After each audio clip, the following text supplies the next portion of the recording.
Alnwick is a small medieval market town in the heart of Northumberland towards the Scottish border.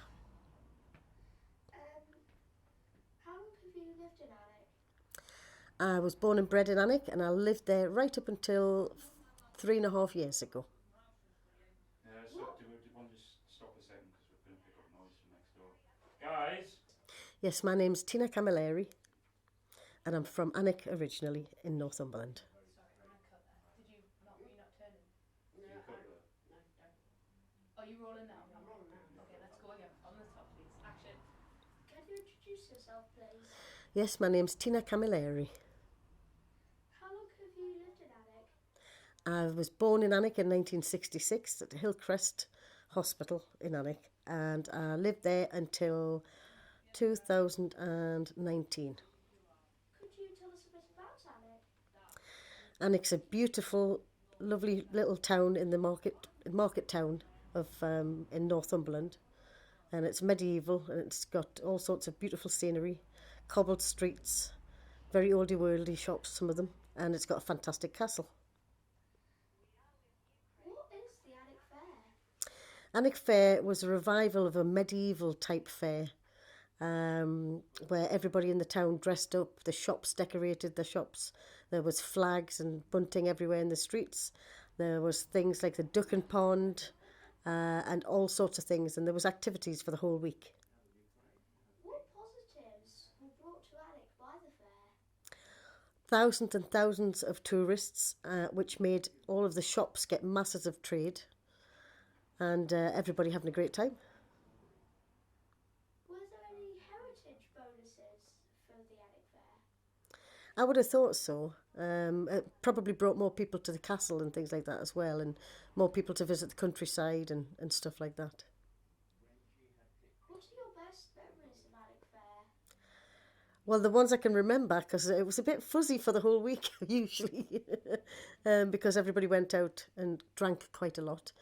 But the Dwyle Flunken, which was a medieval style game, which was a drinking game, surprise, surprise, and you had teams of 8, 2 teams of 8, and you had people standing in a circle that was marked out with chalk, and you had a bucket in the middle, which was filled with beer with a cloth inside, and it was called the Dwyle, and you had a stick next to it, and you used to flunk the Dwyle at a person when the people around the circle were walking around the outside, and the other person who was flunking the Dwyle stood in next to the bucket and walked around the opposite direction, and you used to get points for hitting on the head or the chest or the legs. And now if you missed, you had to drink a pint of beer. It was usually quite a flat ale, and you had to drink that before the person passed the cloth all the way around the circle to get back to the other person again. Why is it no longer a thing? I think there was a lot of health and safety things that seemed to come about, and possibly the police had restrictions and things, and not drinking in the streets, the rules came out, and various different things like that. Plus the committee were a lot older, and unfortunately some of them got too old to organise things, you know. Since COVID and us not being allowed to be together, why are festivals and community gatherings important? It's because people want to connect or to reconnect. You know, people have realised that because they couldn't do anything and see anyone, that they missed that, and I think it's made people bond more. What other great community gatherings are there in Alnwick? Well, there used to be a tournament at the pastures down below Alnwick Castle. That used to be on once a year as well, and that was massive stalls and displays, and there was sword fencings, there was historical reenactments, there was flyovers, and all sorts of things. But again, that stopped as well. I think a lot of it comes down to money sometimes. What was the best part of the Alnwick Fair for young people? For young people, it was watching all the older people get drunk and making fools of themselves. Which was a regular occurrence, but there were so many things on. You had the strong man up the hill by the Tanner's Arms. That used to get absolutely chock-a-block either side of the streets. The men had to carry like a massive sack on their back, like a coal sack or a sand sack, and run up and down the hill, you know, and it was quite steep and it was really difficult. And some of the kids used to try and have a shot as well. And there was beer drinking competitions, because I once had a shot and won one in the Nag's Head in Alnwick, which was a pint through a straw, which was quite gassy, as you can imagine. But that was fun. And there was on the stage, there was the thing called the Yard of Ale, which was shaped a bit like a trumpet at the front with a big round glass ball at the end. And they had to do a knack of it, twisting it slowly and drinking it. And some men would be able to do it by literally opening their gullet and just pouring it down. And there was prizes for the best time and things like that. And it was really difficult to do. Could you tell us about the events and competitions that went on? Yeah, there was things on all the time. There was prizes for best costumes. There was prizes for children's costumes.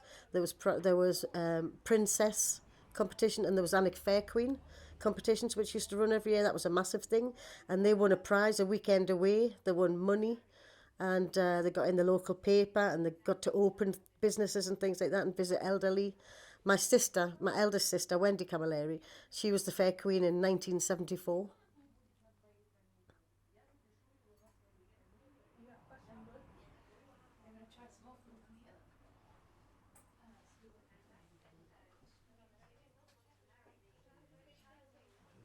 About a second, I think somebody needs to. What was your earliest memory of Alnwick Fair? My earliest memory of Alnwick Fair was about 1971, where I think I was dressed up as like the Milky Bar Kid, like a little cowboy with round glasses and a holster and the cowboy hat and waistcoat and everything. And my brother was dressed as an Arab, and my mum made his headdress out of a tea towel around his head. What costumes did your family make throughout the Alnwick Fair? Well, we used to do things like convert old bridesmaids' dresses and stuff like that. Um, but the medieval style was where it was gathered in at the waist, short sleeves, like puffy sleeves, and it went out, and there was a big metal hoop underneath it, you know, to make it nice and wide and things like that. And you used to wear bonnets, types of hats, or things called mop caps. Children used to wear with pinnies, white pinnies tied round and things like that. And you used to borrow people's like old round glasses and stuff. Some people used to wear walking sticks and things as well. Do you wanna cut there for a minute, please? Sound? Are you hearing them outside? You are. You can hear them outside. Oh, sorry, no. You can only hear that. Okay, great, Oh, that's good. lovely. Okay, action. Do you remember the last Alnwick Fair, and what do you remember of it? I remember still a lot of people there and dressing up, and I remember the duck and pond. I think it might have been slightly different to the previous years. And I remember them emptying the duck and pond and feeling quite sad because we knew that was the last time. Because I used to get ducked just about every year as well. Where they put a wench on the end of a long stool, and they tipped you in the water, and you had to repent for your sins and things like that. It's much more funny and entertaining than you'd imagine, actually. And below the stage there was the stocks, where somebody would be in the stocks and the pillories, and you would squeeze your costume out on them, or sponges on top of the head, and people would throw vegetables and things at them as well.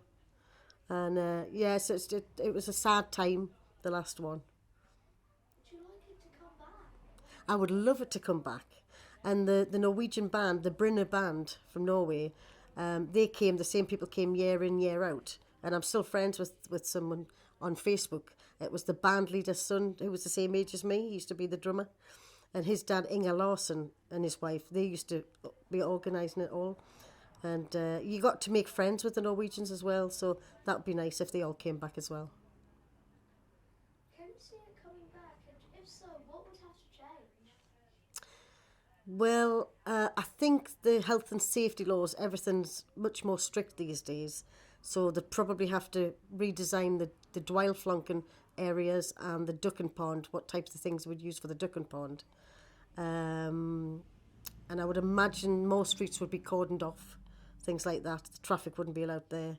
They'd have to use extra car parking spaces by the Duke's car parks, things like that. But I think people would still dress up, people would still have events on all the time, and people would just have a really good time for a week. Is there any other stories or anything you want to share with us for the documentary? Any other funny stories or anything? Well, it was kind of eventful every every night. You would find people lying dressed as jesters in the street in gutters and things like that. You know what I mean? And there was just so many things on constantly. I used to have my own tankard strapped to my bag. It was a pewter tankard with a clear bottom because we used to drink cider a lot in the fair, and it used to keep the cider nice and cold. And then you weren't using glasses all the time. You just take it with you and present it, and they would fill it up for you and stuff like that, you know. And the Nag's Head in Alnwick, and Oscar's Wine Bar in Alnwick, and the Queen's Head Hotel, I would say, and the Tanner's Arms. They were the main pubs for me in Alnwick Fair, which was just the best atmosphere for all of them. You know, just the best. What's the funniest thing you can remember from the fair?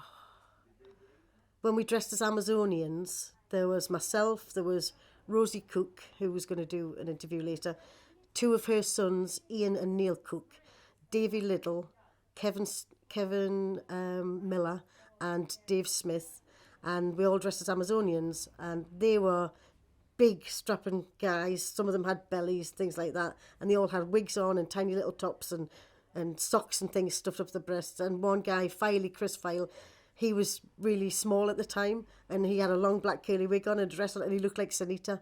And just looking at them was just enough to give you a belly laugh for ages. It was just so ridiculous to look at. What was the most ridiculous costume you saw? Most ridiculous costume. I don't know, there was somebody that used to go around in a bear suit all the time. And Jackie Ping Pong. Who was the guy? Davy Buttons, little Davy Buttons. He used to lead Jackie Ping Pong inside the big bear costume by a chain and lead him around, and they used to scare children and stuff like that. And there was a massive wooden rocking chair, which was probably about, 12 feet. And you used to get in, climb up there and get your photograph taken in there. Well, I'm only 4'11" to start with, so that I've got a photograph of that somewhere as well. But there were some beautiful costumes. People really looked elegant, the men and the women, you know. But there was some states of people with too much ale, shall we say, and just the fun. It was just the crack, the banter. It was just so funny. Just the best atmosphere ever.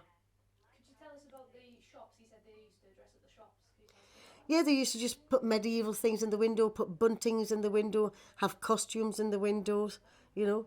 And you could go and hire costumes. There was always a shop every year where you went to hire costumes, or people would adjust the costumes and things like that as well, you know. And I worked at Salon 2 with the hairdressers at the time, and the boss used to hire us all costumes as well.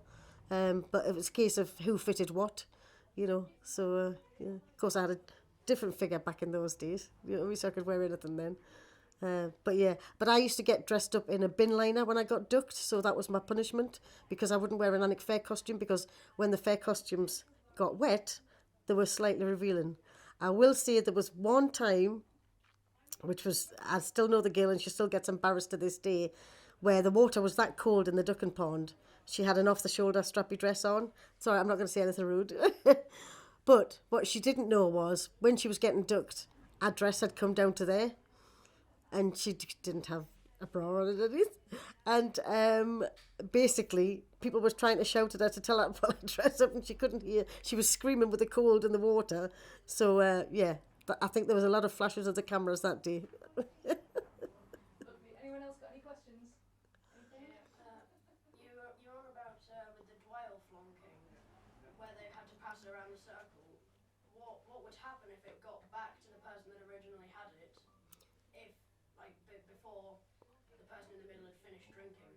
Right, so what happened then was they got penalised to drink a pint of ale.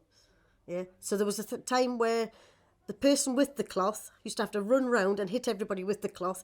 A lot of the time they got slapped in the face with a wet cloth, of ale-soaked cloth, and you got back, and they had to drink it by the time you got back.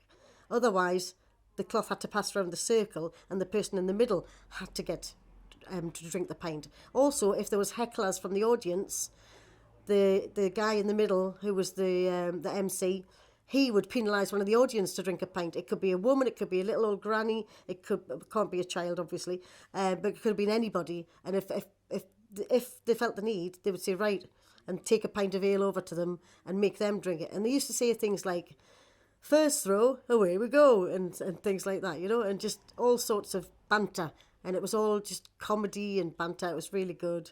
Kit Woodward, who used to have the Queen's Head Hotel, he was amazing. You know, John, he was the town crier, he was amazing. There was just great atmospheres. And the costumes, I mean, there was all sorts of costumes. It could be anything from punks in kilts, which was Darren Hunter, Sean Pattinson and the likes, to people wearing Dr. Martens, to people wearing fair costumes, to people dressed as Amazonians or people from Greece or anything like that. Last one for you. We've heard from other people that the young kids used to perform on stage. Is there any memories you've got of that? Yeah, there was Scottish dancing on stage. There was little school choirs on stage. There was one year somebody, a guy called Terry used to be a dance teacher, and he taught kids. And I think they did something like Thriller on stage or Beat It from Michael Jackson. They did that kind of things.